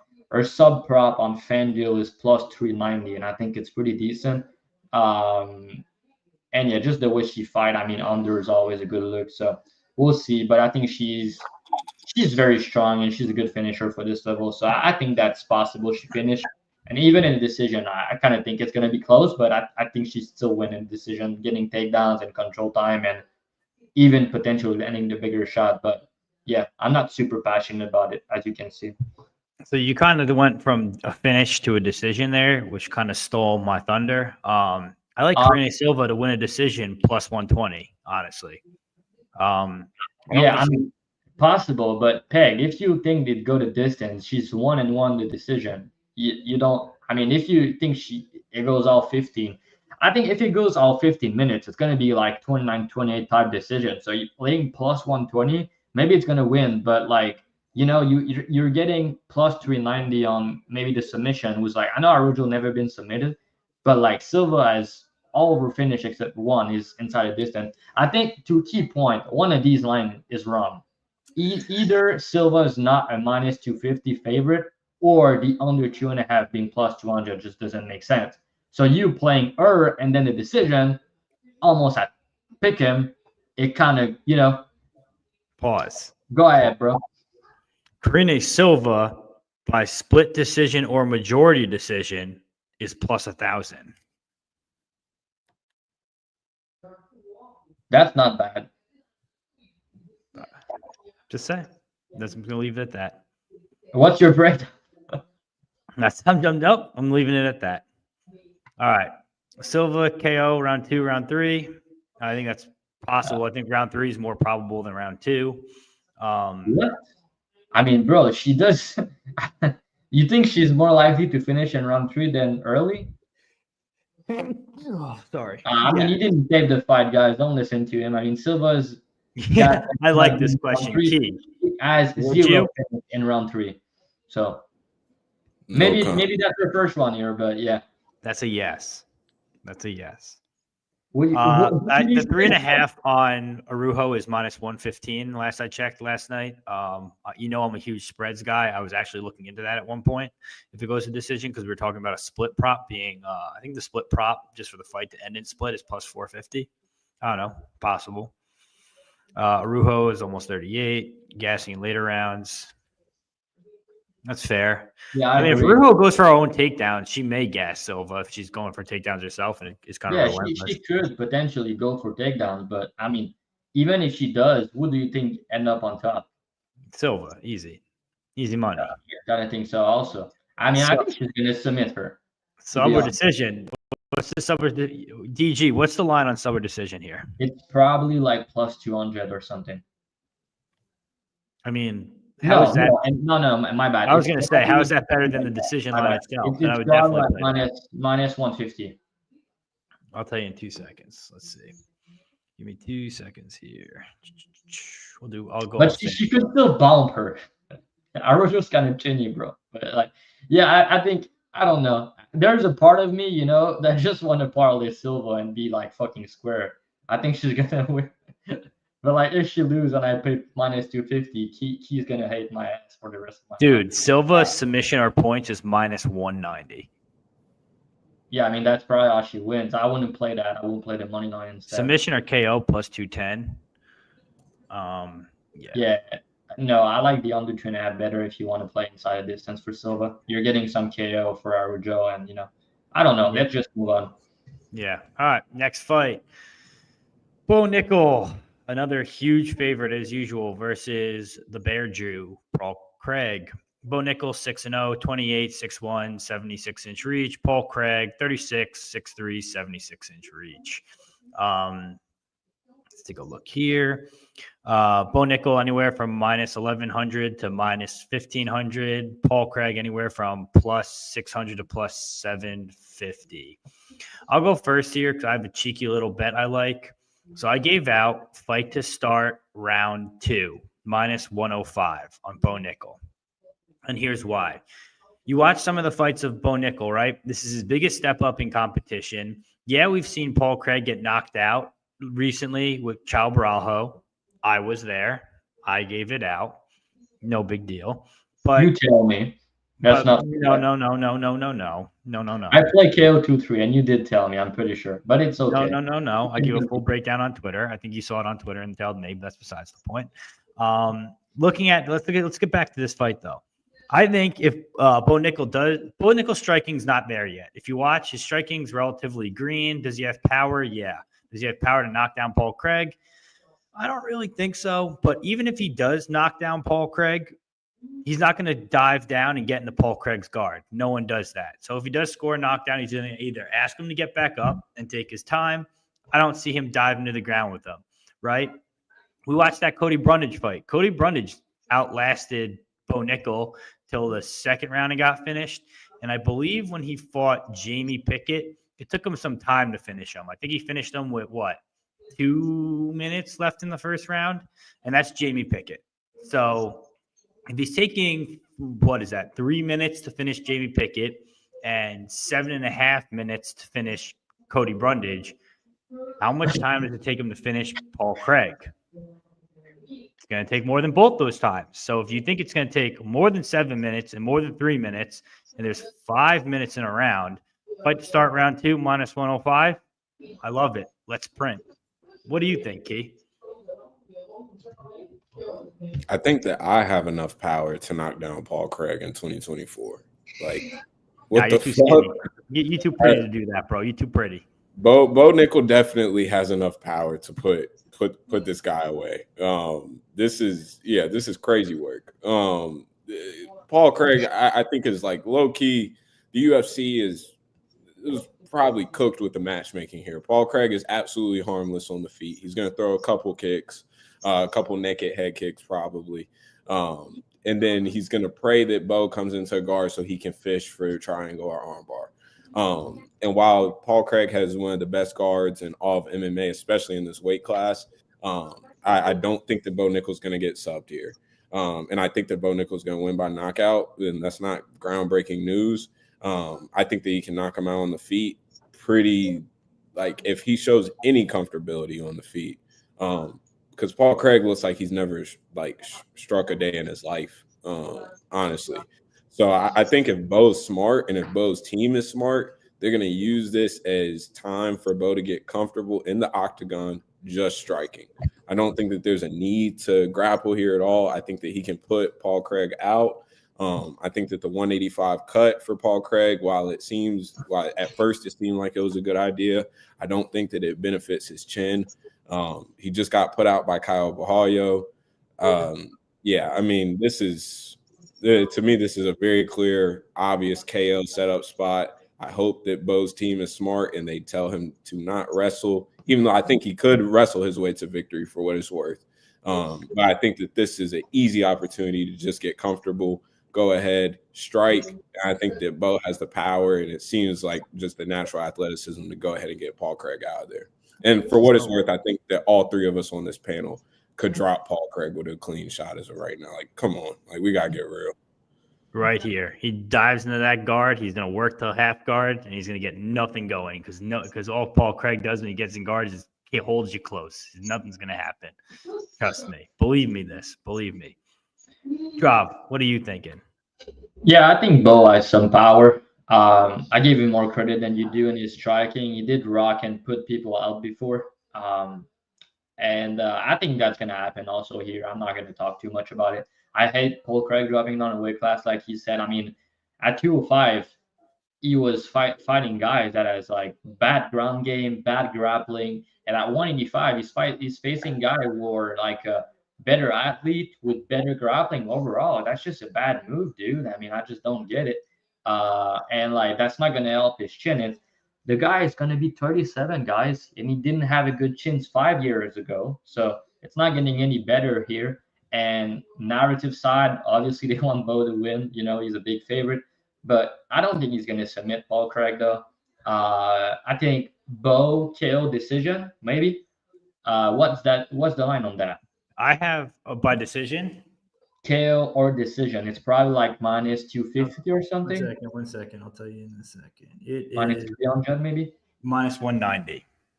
No, and KO and decision together. Yep. Bo Nickal KO or points minus 190 on FanDuel. Bro, I will play that. It's basically fading Bo Nickal submission and hoping that Paul Craig doesn't submit him.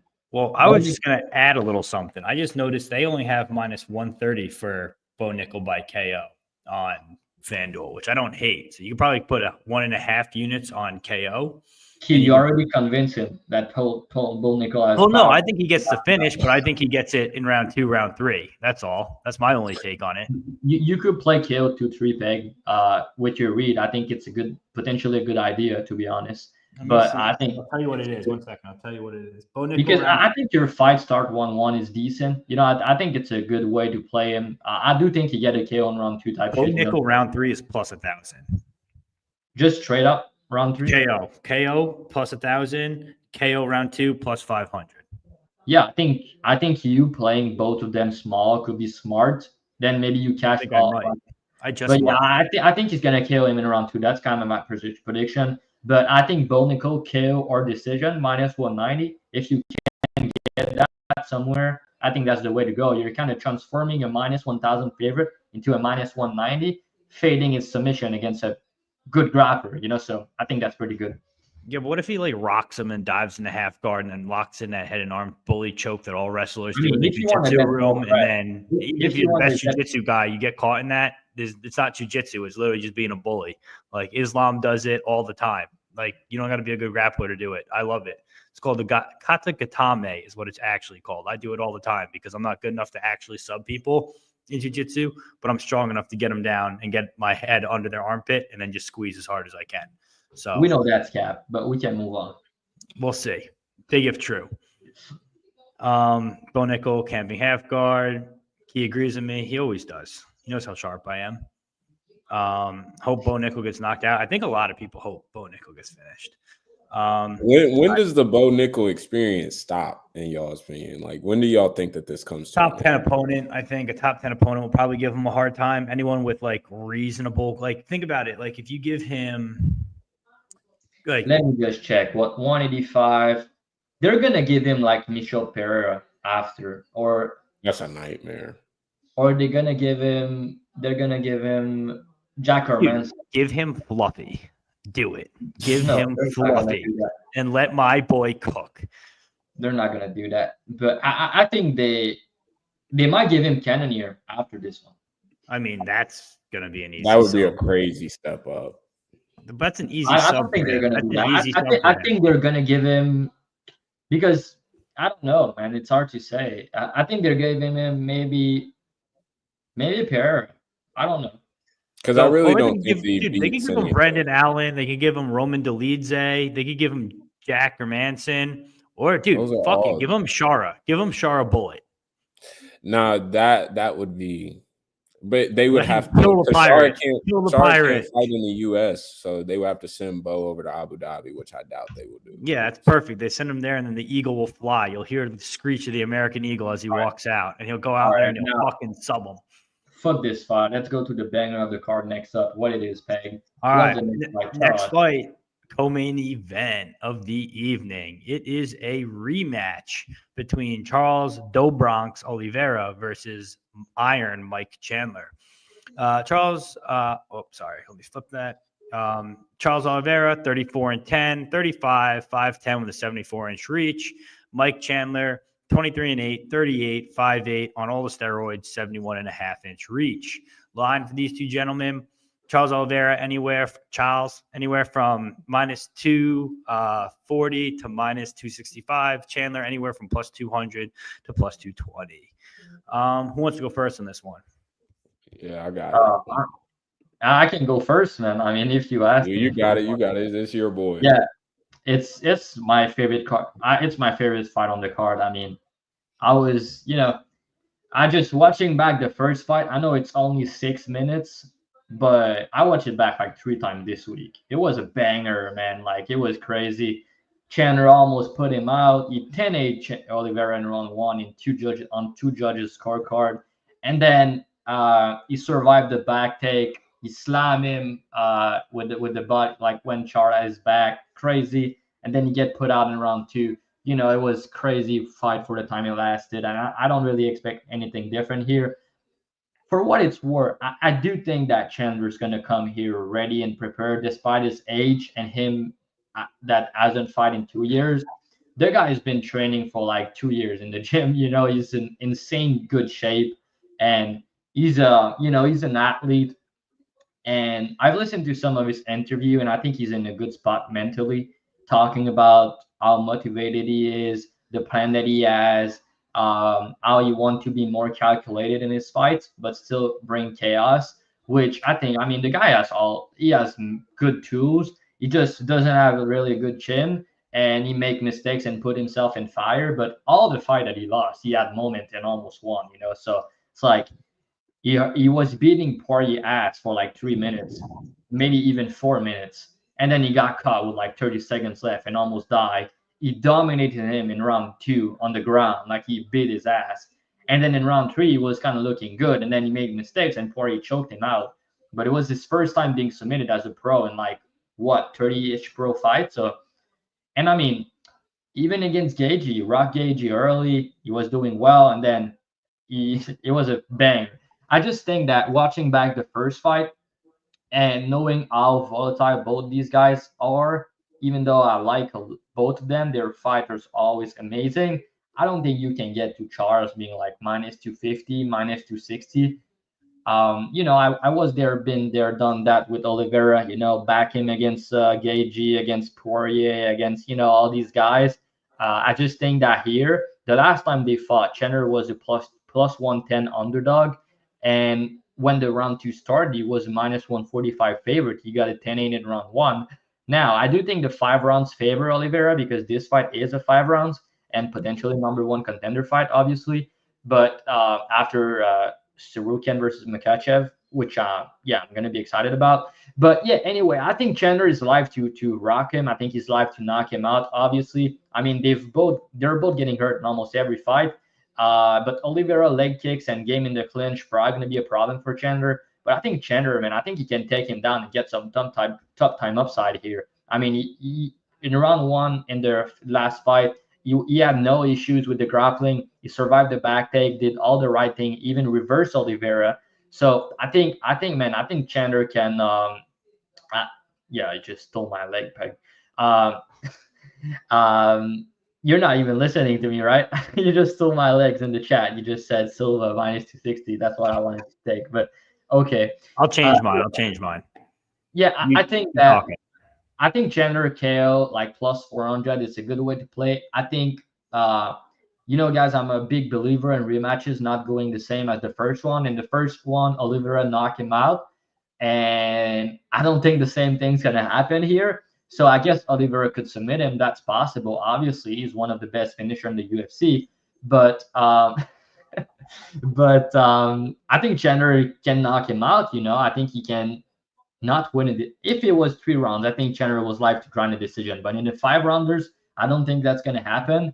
I think the under 2.5 is a good parlay piece also. But I like Chandler, man. I think he's going to get it done. I think he's going to get a big upset here. I think he's going to knock out Oliveira I'm a big Oliviera guy, so I'm gonna be sad. But at the same time, man, Chandler against the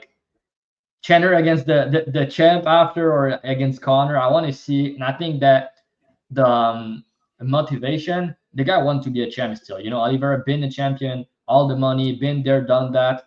I think Chandler might be more hungry at this point, and yeah, I know he's 0-3. He talked about it in his interviews and stuff like that. He's like, you want to have a comeback story, everything. I mean, I think the guy is live to get the upset here, and I think plus 2xx kind of disrespectful a little bit, but it's gonna be a banger either way, that's for sure. Yep. What's up, Uncle Wheezy? Thank you. I kind of agree. I think if you parlay this, it'll be money, but I don't know how good of a I don't know how No, good of that's nasty. Yeah, but it'll hit. Who cares? Probably gonna cash. That's the way this year has been going. I'll go next. I agree right here. I'm not even touching this fight. I was on Charles the first time. I will not be on Charles this time, just because exactly what Drav said. I think Mike is on steroids, honestly, for this fight. If you look how shredded he is. Yeah, he's in insane shape. Mike has been on steroids for every fight of his fucking career. Let's get real. No, but now he found good steroids. Before he was on like Dogfather steroids. Now he's on the real steroids. So I'm not going to touch this because I could see Charles getting knocked out here, honestly, because I think Mike's just going to. There's something scary about a guy with nothing to lose. And this guy, Chandler, at this point, literally has nothing to lose. So I think he's going to just swing bombs for the fences. If he knocks him down, he's going to dive right into his guard and just swing for the fences here. I think his cardio will hold up a little bit better because of the steroids. But like I said, I'm not touching this fight. I just think it's like too volatile to really get a good angle on. I agree with Drav on the show last night. I actually put a unit on Charles by sub. I think it will end differently this time. I think you'll find the sub this time. Let's not forget, Charles did have Chandler's back. Chandler did end up reversing it. But that's like, if they did that 50 times, I think Chandler reverses that 2 times. So that was one of those 2. I think if Charles gets his back this time, he probably finishes it. So Charles by sub is going to be my pick as well. What do you think, Key? Yeah. Without giving too much away, I do think that Charles gets it done here. I'm not expecting Chandler to come back after 2 years and just instantly get right into the mix and think that he's going to cleanly beat Charles here. He's talking about having this calm, measured approach, and he's not going to make ill-advised decisions, blah, blah, blah. Half of that I don't believe, 1, and 2, I think that he needs the chaos to win this fight here. I think that Charles does have the better cardio here. And I think that Charles is just the better fighter, flat out. I think that round 1 of that fight, of their previous fight, was the best round that Chandler will ever have against Charles Oliveira. I do worry about Charles seeming like he's just going to come in with the same game plan, just walking him down, and him getting hit with a clean bomb or something. But honestly, I think that Charles is just better everywhere. I think that he has a better process. What do you think of this? Ricky just said. What do you think of that?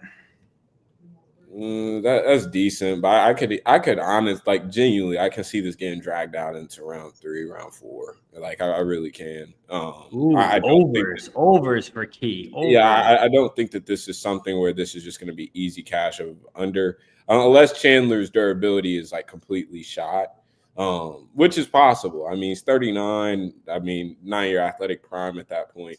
And it's possible, but I can't see scenarios where this ends up getting dragged out, whether that be due to long grappling scenarios with Charles on the back, whatever it is. But I can see in multiple scenarios where this gets played out long. But I think that people have to remember, like, Chandler has had good moments in the UFC, but like, he's just an idiot.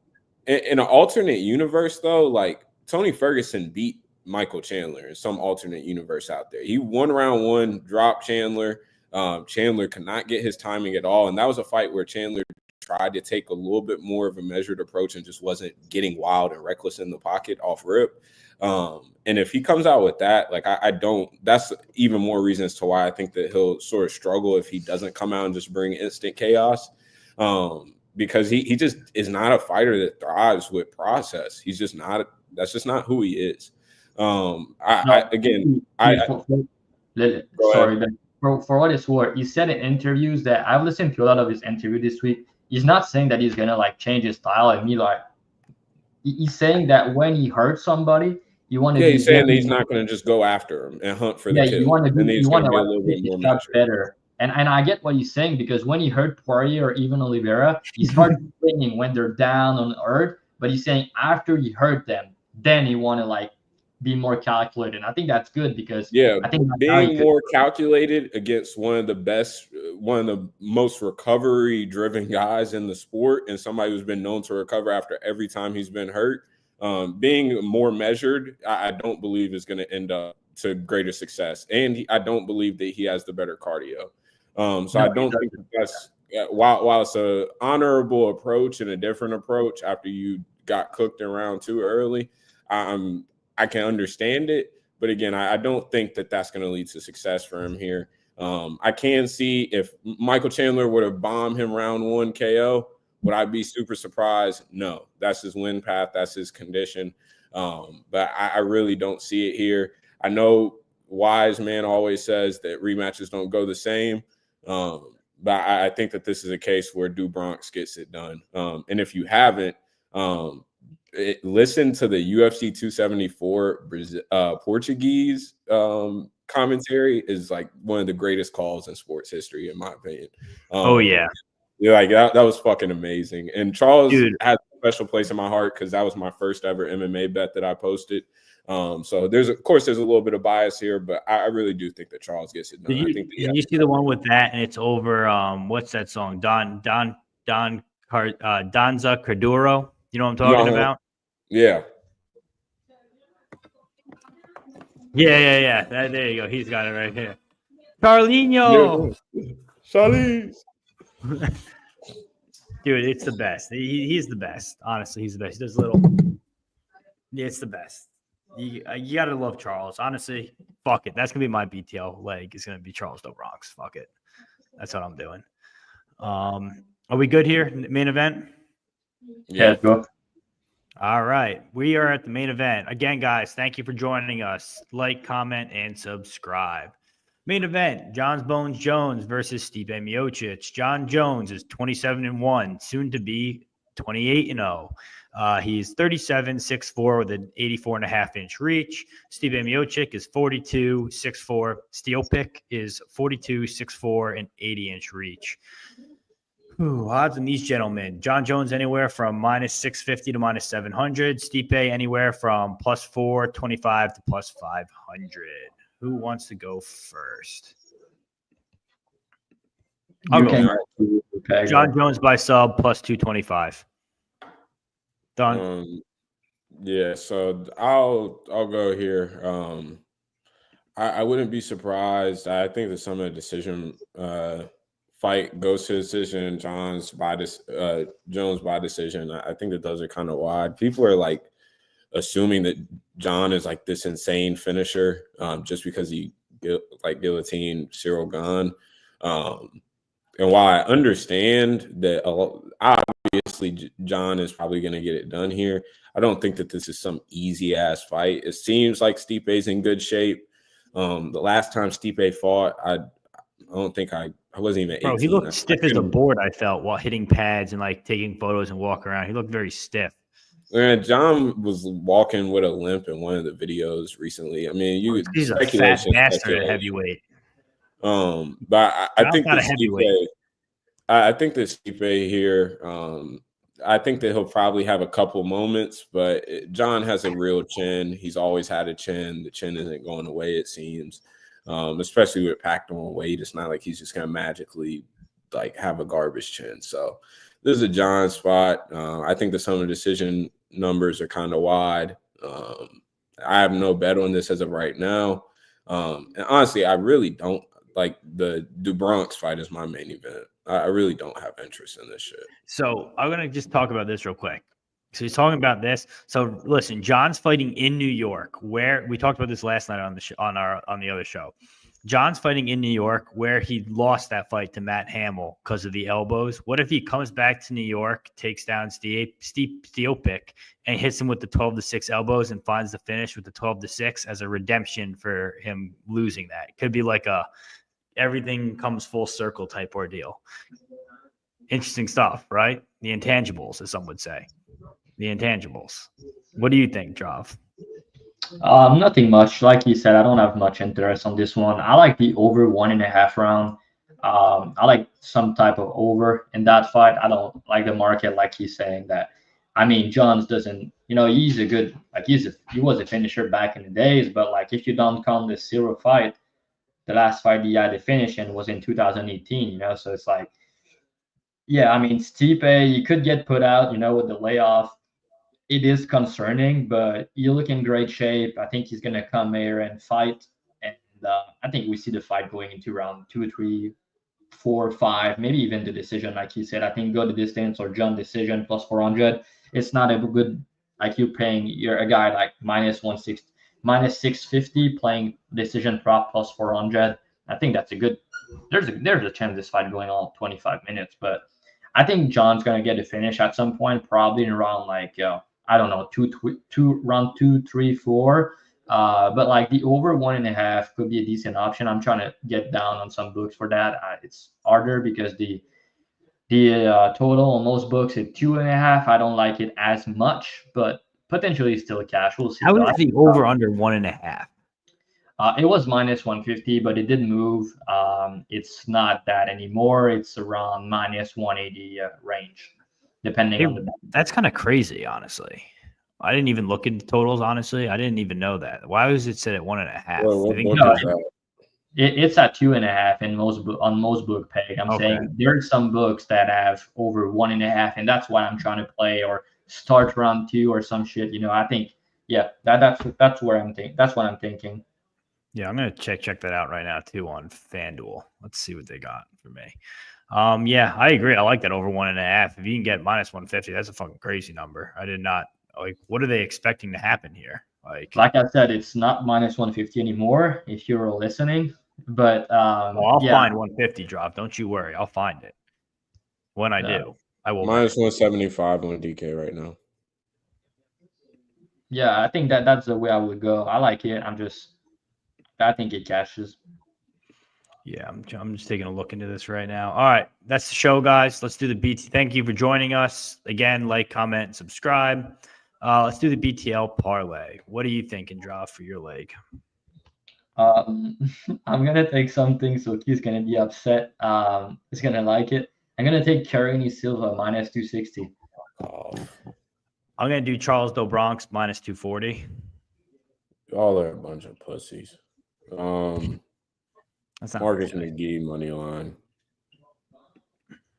All right, so Silva minus 260, Oliviera minus 240, and Marcus McGhee minus 130 on Bet Online. It gave you plus 247 on the parlay this week, guys. So we cashed the last one, and we got robbed on the other one, and we cashed the one prior to that. So let's go back on the win streak here for that BDL parlay. And Peg, we don't repeat it. Everybody heard it. Okay. Fight to start round 3 is minus 110, Drav. What you mean, first Stipe?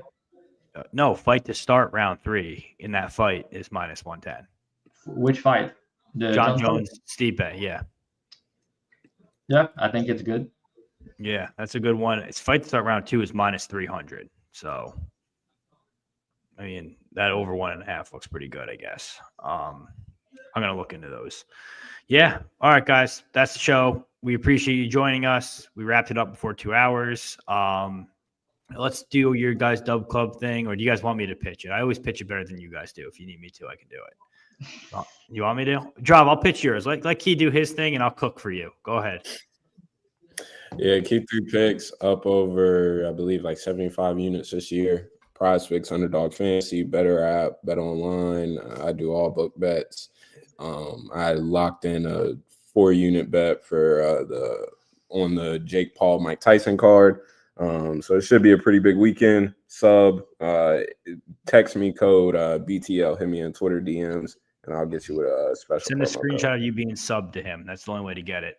All right. Dravhy _ the link is below. Listen, guys, it's the end of the year. All right. If you buy 1 month right now of Dravy's Dubclub, you will get UFC 309. You will get UFC China. You will get UFC 310. And you will get UFC Tampa. So that will cover you to the end of the year. One-time price.